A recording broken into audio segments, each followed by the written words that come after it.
orang-orang kampung ini yang merasa bangga bisa bertemu dengan Presiden Israel, ini kan tololnya setengah mati menurut saya. Bahasanya harus kita sebut begitu.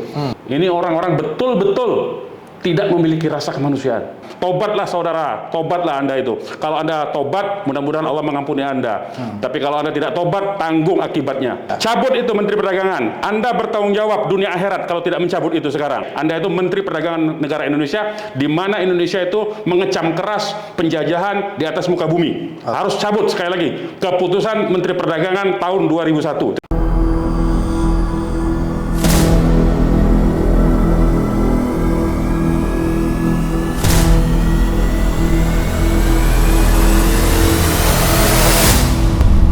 Nah, inilah sebetulnya Israel itu sudah 433 resolusi di total dari Majelis Umum, dari Dewan Keamanan, dari Dewan HAM PBB, dicap sebagai negara tidak bermoral, tapi herannya ada saja Muslim di Indonesia yang seolah-olah sok bisa menasehati Israel. Inilah orang tidak tahu diri, ya, nggak ngerti apa-apa tentang politik global. Dikira dirinya itu siapa? PBB aja nggak bisa. Nah ini Bang, kaitannya dengan itu Bang, yang kaitannya kemarin ramai juga ya, yang ada bertemu itu ya. Apakah ini sebagai bagian dari strateginya Israel ya, bahwa mereka secara internasional tadi Abang katakan sudah dikucilkan atau berdasarkan putusan itu dianggap sebagai yang tidak bermoral gitu ya. Tidak bermoral, tidak beradab. Tidak beradab. Orangnya. Maka untuk mengatakan mereka sebaliknya, bangsa yang beradab, ada bangsa besar Muslim yang datang ke sana memberikan dukungan gitu. Iya, jadi artinya orang-orang yang digalang lewat operasi media oleh Israel ini ya, di Indonesia ini banyak nih, kan sering tampil tuh, bahkan kemarin yang berdebat di salah satu TV di Indonesia ya, dengan apa namanya Akina Hussein ya, yang tinggal di Gaza. Oh iya. Ya kan, perempuan itu kan, siapa namanya saya nggak tahu lah. Nggak usah disebut lah itu, ngapain menyebut yang menjadi antek Israel di sini kan, di Indonesia ini. Jadi nggak usah disebut-sebut, tadi potong aja itu ya. Nggak, haram menyebutnya, karena Israel itu sudah tidak beradab, tidak berperi kemanusiaan, tapi ada pembelanya yang berani tampil begitu loh.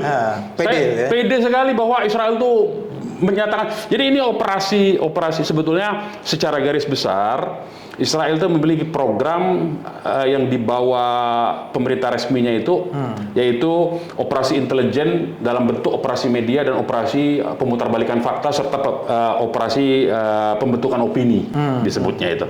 Nah, kalau kita baca ya, ini fakta saya ngomong ini ya, itu ada wartawan senior ya di Indonesia ini banyak sekali. Wartawan senior yang sejak tahun 2000-an itu sudah diundang ke Israel, itu mengaku sendiri kok di platform medsos yang bernama X itu. Dia terus terang, saya juga diundang tapi saya nggak mau hadir. Jadi ini tapi ada beberapa kawan saya yang hadir katanya. Dan saya pernah hadir 2 kali katanya di situ. Pengakuan itu ya. Pengakuan loh ini. Berarti memang digalang begitu Bang. Jadi memang ada operasi yang sistematis. Mereka tadi untuk membentuk opini tadi itu ya, dasar operasi ini karena dia ingin membangun citra, ingin membangun image bahwa Israel itu beradab, bermoral dan berperi kemanusiaan. Itu yang mau dia bangun. Cuma kan dia sendiri sudah di-condemn, sudah dikecam oleh PBB kan. Jadi nggak mungkin kalau dia menggunakan suara dirinya sendiri. Melalui orang lain. Dia harus menggunakan tangan orang lain, mulut orang lain. Nah, siapa yang paling ampuh itu? Kalau yang untuk ini kan, yang mereka ini kan Israel ini paling jatuh nilainya itu di mata umat Islam kan. Nah, nggak mungkin menggunakan orang non-Islam yang non-Muslim. Jadi digunakanlah orang yang beragama Islam ini untuk membangun citra Israel itu. Nah, ini kan bodoh, orang-orang bodoh ini. Orang-orang kampung ini yang merasa bangga bisa bertemu dengan Presiden Israel, ini kan tololnya setengah mati menurut saya. Bahasanya harus kita sebut begitu. Pertama, dia diundang ketika Israel membunuh 40.000 lebih manusia di Gaza ya. Itu bukan sedikit itu. Kita nyebutnya manusia ya. Manusia. Ada udah isu kemanusiaan sekarang. Ini ada isu kemanusiaan 43.000 lebih. Dan 80% bayi dan perempuan, anak-anak. Bayangkan itu. Mereka hadir dengan ketawa ketiwi dan mereka dengan tololnya, dengan bangganya, mereka menyebut bahwa dia menasehati Israel. Ini kan seperti katak dalam tempurung, seperti orang kampung, kalau istilah tukul itu apa namanya? Ndeso gitu ya. Orang nggak ngerti apa-apa diundang, padahal dia tuh sedang berbohong, menyatakan bahwa dia menasehati. Buktinya waktu di video yang lain, ketika dia berkumpul dengan taman itu ya? Iya, di taman itu ada videonya. Dia mengaku dengan bangga bahwa kami dari negara muslim terbesar, kami akan menceritakan begini. Ini kan tolol-tololnya ini kan nggak udah kelewatan. Padahal dosen doktor ya katanya ya. Tapi tololnya ini orang punya gelar akademis, tapi membuktikan bahwa dia tidak berpikir dan tidak punya nurani. Sama dengan biadab, saya harus sebut begitu. Ini 5 orang biadab, sekali lagi biadab mereka ini sama persis dengan kelakuan anjing Israel ini. Kita harus sebut begitu. Nggak boleh ini diampuni nih, begini nih. Menyakiti ya, menyakiti. Waduh, bukan lagi apa sebetulnya. Kalau mereka punya nurani sedikit saya sebagai manusia ya, tiap hari muncul seliweran itu berita tentang itu, berita tentang pembunuhan bayi-bayi, rumah sakit, bahkan penghancuran sekolah yang didirikan oleh PBB dihancurkan oleh Israel. Rumah sakit Indonesia ada di mana di Gaza Utara. Saya pernah berkunjung ke situ. Dihancurkan. Mereka apa nggak lihat itu rumah sakit itu, bos? Kurang biadab apa nih orang? Ya, lihat aja mukanya di foto itu, ketawanya sudah kayak itu sebetulnya. Dan ini kita mesti harus nyatakan begitu, karena tidak ada tempat bagi orang yang begini ya untuk kita beri tempat seolah-olah dia ini manusia yang layak disebut sebagai manusia. Nggak ada tempat ini. Ini orang-orang betul-betul tidak memiliki rasa kemanusiaan. Nggak ada tempat orang begini. Karena apa? Rumah sakit, sekolah, anak-anak, perempuan, bayi, ibu-ibu lagi hamil, orang tua, kakek-kakek. 43.000 sampai sekarang 50.000 nih sekarang nih. Itu yang tercatat ya. Yang tercatat. Semua tuh fasilitas-fasilitas umum. Nggak ada tempat. Penduduk Gaza itu terombang-ambing. Hari ini ke selatan, besok ke utara, kembali lagi ke selatan. Seperti itu hidupnya sekarang ini. Belum lagi yang di tepi barat, yang tiap hari terjadi penangkapan. Di kota-kota Jenin, di kota Ramallah, di kota macam-macam itu. Ya, di semua kota yang di tepi barat itu kan banyak kota sebetulnya itu, besar itu. Tapi terus ditangkap, termasuk di kota Yerusalemnya sendiri. Nah, ini mau nasihatin apa? Anda tuh mau nasihatin apa Anda itu? Anda tuh tolol Anda itu. Walaupun Anda itu dosen tapi tololnya minta ampun, ya. Makanya berhenti berpura-pura, berhenti jadi orang munafik. Makanya tobatlah saudara, tobatlah Anda itu. Kalau Anda tobat, mudah-mudahan Allah mengampuni Anda. Tapi kalau Anda tidak tobat, tanggung akibatnya. Harus kita begitukan dia. Baik Bang, terakhir Bang. Bagaimana kita khususnya bangsa Indonesia ya menyikapi pasca putusan ICJ itu, menyikapi secara global seperti apa kita menyikapi putusan? Nah, ini poin penting nih pertanyaannya ya. Indonesia itu sejak tahun 2001, ini persis juga diumumkan ini.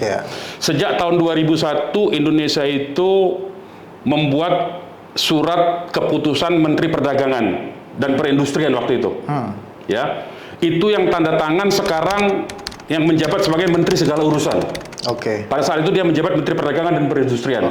Dialah yang membuat surat keputusan Menteri Perdagangan dan Perindustrian tahun 2001 yang melegalisasi hubungan antara Israel dengan Indonesia. Dagang loh. Dagang ya? Hubungan dagang.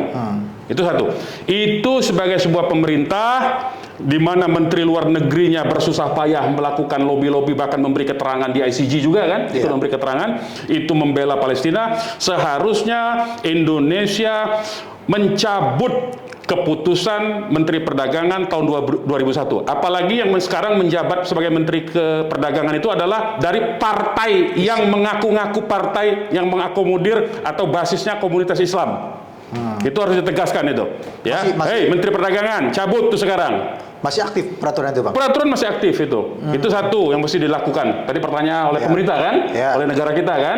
Cabut itu Menteri Perdagangan. Anda bertanggung jawab dunia akhirat kalau tidak mencabut itu sekarang. Karena Anda mengatasnamakan sebuah partai yang berbasiskan pada masyarakat yang Muslim. Itu satu. Dan bukan cuma Muslim, negara Indonesia. Anda itu Menteri Perdagangan negara Indonesia, di mana Indonesia itu mengecam keras penjajahan di atas muka bumi. Harus cabut sekali lagi keputusan Menteri Perdagangan tahun 2001. Itu satu. Yang kedua, hentikan hubungan dagang. Hentikan hubungan dagang yang dilakukan oleh Kamar Dagang dan Industri. Karena ini Kamar Dagang Industri kedua negara ini terus melakukan nih. Ya. Terus melakukan itu, bisnisnya itu antara dua negara. Buktinya impor Indonesia sejak bulan Oktober itu, sejak pembantaian Israel, sejak genosida Israel itu meningkat. Impor barang dari Israel itu.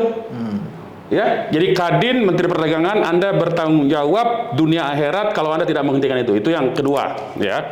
Yang ketiga, saya mau serukan kepada lembaga-lembaga penegakan hukum atau lembaga-lembaga keamanan di Indonesia.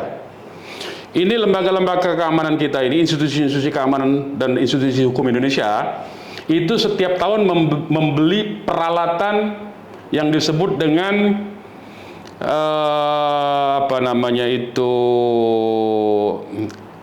electronic technology intelligence, alat-alat komunikasi, alat-alat sadap, semua itu dibelinya dari Israel. Baik itu langsung berhubungan secara bawah tangan dengan perusahaan Israel maupun melalui dunia ketiga, perusahaan-perusahaan di Amerika dan Eropa atau perusahaan yang di pihak ketiga. Itu setiap tahun ada belanja teknologi intelijen oleh institusi-institusi penegak hukum. Harus dihentikan juga itu. Ya, termasuk juga sebetulnya penggunaan apa disebutnya itu dalam teknologi komunikasi kita itu teknologi bill penagihan, yang kartu abonemen, ya milik salah satu BUMN kita, itu teknologi pencatatan billnya, itu teknologi dibeli dari Israel loh, tapi atas nama perusahaannya di Amerika. Itu pemiliknya adalah mantan Menteri Pertahanan Israel, tapi berbasisnya di Amerika. Itu orang Israel semua tuh. Itu mestinya dihentikan tuh. BUMN kita, BUMN besar nih saya, ya BUMN besar. Jadi saya punya banyak data, jangan dianggap orang Indonesia ini tolol semua seperti Anda yang mengunjungi 5 orang yang berkunjung sana ya. Jangan dikira orang Indonesia, orang umat Islam ini bodoh-bodoh, tolol-tolol, dongok-dongok, itu jangan. Kita tahu, kita punya data tentang itu. Ya, bagaimana hubungan dagang. Belum lagi alat-alat medis Indonesia. Alat-alat medis, mereka berbisnisnya di dalam dunia medis, dan ada satu sektor bisnis yang mereka merambah ke Indonesia itu selain peralatan medis ya, alkes, alat kesehatan medis, itu adalah dalam bidang geotermal, panas bumi, pembangkit tenaga panas bumi. Itu juga ada perusahaan-perusahaan Israel loh. Ya, kemudian ada di sektor industri pangan. Mereka menanam di daerah wilayah timur Indonesia itu. Saya juga punya datanya itu. Mereka memiliki beberapa lahan untuk teknologi pertanian yang bekerja sama dengan satu provinsi di bagian timur Indonesia. Ya. Nah jadi ini banyak sebetulnya yang bisa dilakukan oleh pemerintah kita. Kalau tadi pertanyaannya apa yang harus dilakukan? Ya itu dihentikan. Nah, sekarang pertanyaan lanjutannya, dengan segitu banyaknya lini yang sudah dikuasai oleh produk-produk atau bisnisnya Israel, mungkin nggak kita menghentikan itu? Sangat mungkin. Nggak ada yang nggak mungkin itu, ya. Itu kan soal mentalitas itu. Political will ya. Satu political will, yang kedua mental. Apakah ini mental mental pecundang, yaitu yang hanya orang hidup hedon, yang mau senang-senang menerima barang, begitu beli begitu kan, gaya-gaya orang kaya padahal miskin di negara, begitu kan, kira-kira begitu. Apakah ini mentalnya mental orang tangguh yang kemudian kalau tidak ada barang itu kita produksi sendiri, kira-kira begitu. Sebetulnya gampangnya itu.